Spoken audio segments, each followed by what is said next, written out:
పాలమూరులో కలంపూర్లో ఎంటర్ అయ్యి తుంగభద్ర నదిలో వచ్చే నీళ్లు, తుంగభద్ర నుంచి వచ్చిన సుంకేశ్లకు వచ్చిన నీళ్లు, సుంకేశ్ల నీళ్లు, జూరాల నీళ్లు కలిసి ప్రయాణమై పాలమూరు జిల్లా నుంచి మొదలై రాయలసీమలకు పోయి నంద్యాల నుంచి తిరుక్కొని శ్రీశైలం ప్రాజెక్టు మీదకి వచ్చినప్పుడు శ్రీశైలం ప్రాజెక్టు కొంత తెలంగాణలో ఉంటే కొంత ఆంధ్రాలో ఉంది అధ్యక్ష.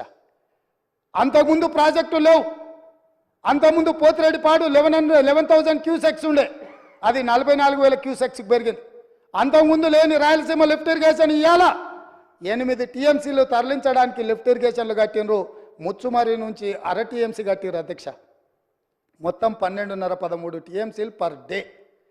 ఒక్క నెల రోజులు మనం కళ్ళు మూసుకుంటే శ్రీశైలంలో బురద కూడా ఉండదు అధ్యక్ష. రాయలసీమ లిఫ్టు 797 ఎఫ్ఆర్ఎల్ దగ్గర కట్టిరు అధ్యక్ష. కుండ ఇట్లుంటే కుండకు సైడ్కు పొక్క పెట్టలే అధ్యక్ష, కింద పెట్టిండు. కింద వీళ్ళు పిలిచి పంచపక్ష ప్రమాణాలు వీళ్ళు పెట్టిండ్రు. జగన్మోహన్ రెడ్డి వీళ్ళ కింద బొక్క పెట్టిండు అధ్యక్ష. బొక్క పెట్టి మొత్తం తరలించకపోతుంటే మిన్నకుండా ఉన్న మీళ్ళు ఇవాళ నేను సూటిగా అడుగుతున్న హరీష్ రావుని మిత్రుణ్ణి, రాజకీయాలు పక్కన పెట్టండి, మీరు రాజకీయాలు పక్కన పెట్టండి, మీరు బాధ్యత కలిగిన మంత్రిగా చెప్పు. ఇవాళ రాయలసీమ జిల్లాలో ఉన్న మీ అవకాశం వచ్చినప్పుడు స్పీకర్ గారు అనుమతి తీసుకొని మీ అవకాశం వచ్చినప్పుడు తప్పకుండా చెప్పదు. I'm not yielding. నీకు ఇస్తాడు మైకు స్పీకర్ గారు, నేను కాదు ఇవ్వాల్సింది. స్పీకర్ సార్, ఇవాళ మన భూభాగంలో ఉన్న నాగార్జున సాగర్ మీదికి తుపాకులతో జగన్మోహన్ రెడ్డి వచ్చి ఆక్రమించుకుంటే చేతగాని సన్నాసులాక ఇక్కడ ప్రభుత్వం చూస్తుంటే ఇవాళ రాయలసీమలో ఉన్న ప్రాజెక్టుల నుంచి నీళ్లు తరలించకపోతుంటే ఎవరు అడ్డుకోవాలి అధ్యక్ష? ఎవరు అడ్డుకోవాలి? ఒక్క పక్కన వాళ్ళు ప్రాజెక్టులు పూర్తి చేసుకుంటుంటే వీళ్ళు ఇక్కడ ఆనాడు కోమటిరెడ్డి వెంకటరెడ్డి గారు కొట్లాడి నల్గొండ జిల్లాలో ఉన్న ఫ్లోరైడ్ను అక్కడి బాధితులను ఆదుకోవడానికి ఎస్ఎల్బిసి ప్రాజెక్టు మంజూరు చేయించి 42 కిలోమీటర్ల tunnel Rajiv Gandhi tiger reserve ఫారెస్ట్లో పర్యావరణ అనుమతి లేకపోతే టన్నెల్ బోర్ మిషన్ తోటి ఆ గుట్టను తొలిసి నీళ్లు దేవాలని 42 కిలోమీటర్ల టన్నెల్ని మొదలు పెట్టించి 2014 వరకు 32 కిలోమీటర్ల టన్నెల్ కొట్టిండ్రు అధ్యక్ష. తెలంగాణ వచ్చినాక వీళ్ళకి అప్పచెప్తే 10 కిలోమీటర్లు పూర్తి చేస్తే సంవత్సరంలో పూర్తి చేయాల్సిందని 10 ఏళ్ళలో కలిసి 1.5 కిలోమీటర్ల పూర్తి చేసారు అధ్యక్ష. ఇంతకంటే చేతగానితనము తెలంగాణ ద్రోహి ఎవడని ఉంటాడా అధ్యక్ష? ఒకవేళ ఆ ప్రాజెక్టు పూర్తి అయిన ఉంటే నల్గొండ జిల్లాలో 3,64,000 ఎకరాలకు గ్రావిటీ ద్వారా నీళ్ళు వచ్చే ప్రాజెక్టును పడావు పెట్టి ఈరోజు మీరు వదిలేసినందుకు ఇవాళ నల్గొండ జిల్లా రైతుల మీద మరణ శాసనం వాళ్ళు రాసిండ్రు అధ్యక్ష. అదేవిధంగా కల్వకుర్తి లిఫ్ట్ ఈనాటికి పూర్తి చేయలే. పాలమూరు రంగారెడ్డిలో 27,000 కోట్ల రూపాయలు ఖర్చు పెడితే గుంట భూమికి కూడా నీళ్ళు ఇవ్వలే. ఇవాళ కల్వకుర్తి, పాలమూరు రంగారెడ్డి, ఎస్ఎల్బిసి ఈ ప్రాజెక్టులన్నీ పూర్తయితే కూడా పర్ డే మనం 2 టీఎంసీల నీళ్లు కూడా తీసుకోలేము అధ్యక్ష. ఇవాళ నేను చెప్పదలుచుకున్న అధ్యక్ష, ఆంధ్రప్రదేశ్ రాష్ట్రంలో పూర్తి చేసుకున్న ప్రాజెక్టులు 12.5 టీఎంసీలు పర్ డే తరలించకపోవడానికి ఉంటే తెలంగాణలో కృష్ణానది మీద కట్టిన ప్రాజెక్టులు మొత్తం కలిపి 2 టీఎంసీలు కూడా కాదు అధ్యక్ష. 10 ఏళ్ళ అవకాశం ఇచ్చిన ఈ పాలమూరు రంగారెడ్డి లేకపోతే కల్వకుర్తి లేకపోతే ఎస్ఎల్బిసి పూర్తి చేయకపోవడానికి వీళ్ళు కారణం కాదా అధ్యక్ష? ఇంత అన్యాయము ఉమ్మడి రాష్ట్రంలో కూడా తెలంగాణ ప్రాంతానికి జరగలేదు. వీళ్ళ పాలనలో తెలంగాణ ప్రజల పట్ల కృష్ణానది జలాల మీద మరణ శాసనం రాసిండ్రు అధ్యక్ష. వీళ్ళు ఇవాళ నేను అడుగుతున్నా వీళ్ళను అధ్యక్ష, ఇవాళ వీళ్ళని నేను అడుగుతున్నా, మీకు ఏమైనా చిత్తశుద్ధి ఉంటే మేము చేసే ప్రయత్నంలో, మేము చేస్తున్న పోరాటంలో రాజకీయాలు పక్కన పెట్టి ముందుకు రావాలి కానీ మా కాళ్ళలో కట్టెపెట్టి కింద పడేస్తే ఏమవుతుంది అధ్యక్ష?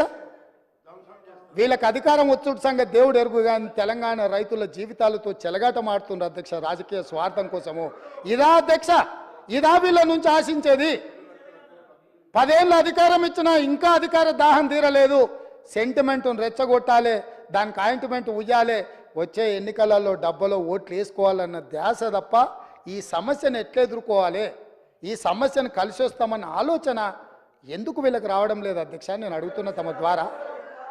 ఇంత కీలకమైన అంశం ఈరోజు సభలో ఉండి చర్చించి వారి అనుభవం అంతా రంగరించి వారు చదివిన 80,000 పుస్తకాల జ్ఞానాన్ని మాకు కొంతైనా పంచితే ఈ ప్రభుత్వం సరైన దిశగా ఇంకా వేగవంతంగా పనిచేయడానికి ఉపయోగపడుతుంది కదా అధ్యక్ష. వారేమో రారు, వీరేమో నిజాలు మాట్లాడారు.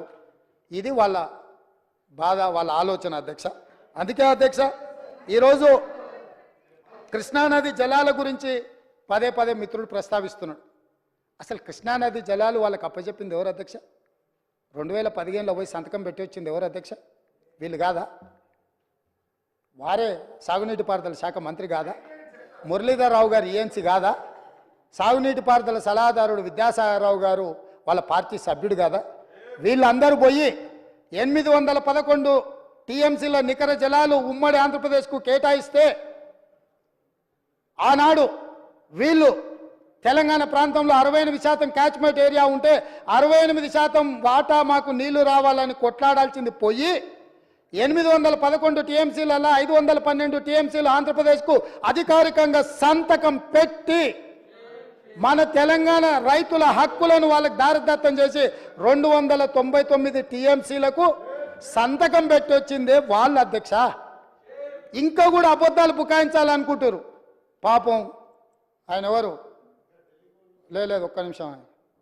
నామ నాగేశ్వరరావు గారు ఖమ్మం జిల్లా ఎంపీ. పాపం తెలియక ఆయన ప్రశ్న అడిగిండు పార్లమెంట్లో.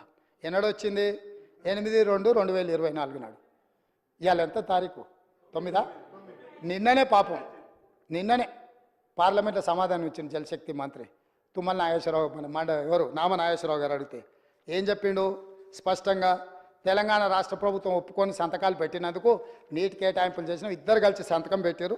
సంతకం ప్రకారము 2015-16లో 512.04 టీఎంసీలు ఆంధ్రప్రదేశ్కి ఇచ్చినాం.